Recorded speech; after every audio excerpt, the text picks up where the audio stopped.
paano nga ba mag-alaga ng isang crayfish? Lalo na kung gusto mong mag-breed. Ayan. Pero, syempre, bago ka bumili no, sa online ng mga aalagaan mo, dapat ma-ready mo muna yung mga paglalagyan, kagaya po nito. So, meron po kami ditong aquarium na may sukat po na 4 feet by 2 feet.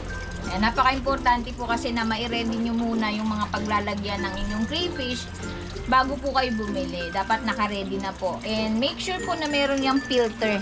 Yan, na kung baga, yun yung sasala, no, sa dumi ng ating mga alaga. And syempre, meron na rin siyang kasamang oxygen.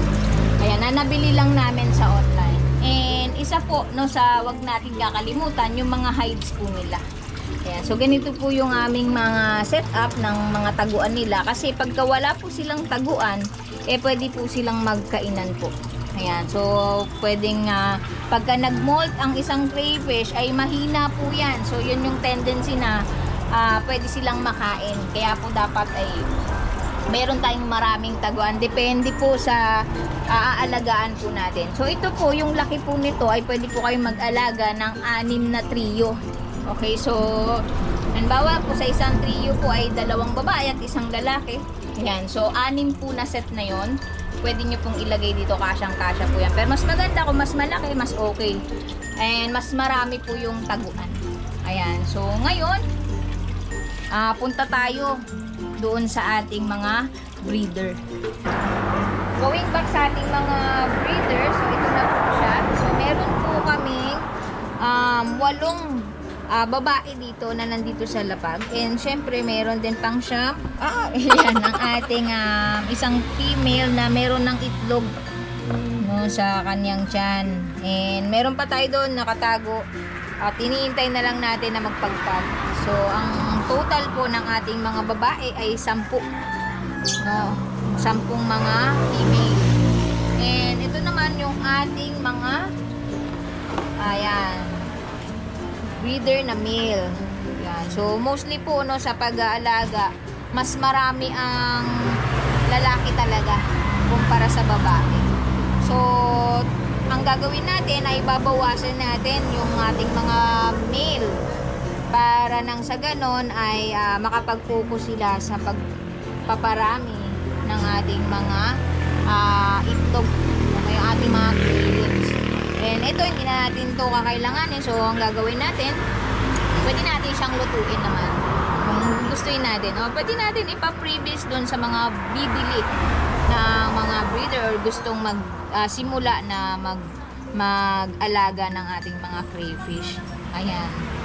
So, ito na po siya. No? Actually, itong lalaki natin, sumusukat po ito ng 4 inches to 5 inches. So, meron tayo dito na ito yung pinakamalaki na matapang nga lang siya, no? Yan, ang sukat po nito kanina ay 4.5 inches. Ayan. Meron din tayong kakamolt lang. So, sobrang hina pa niya.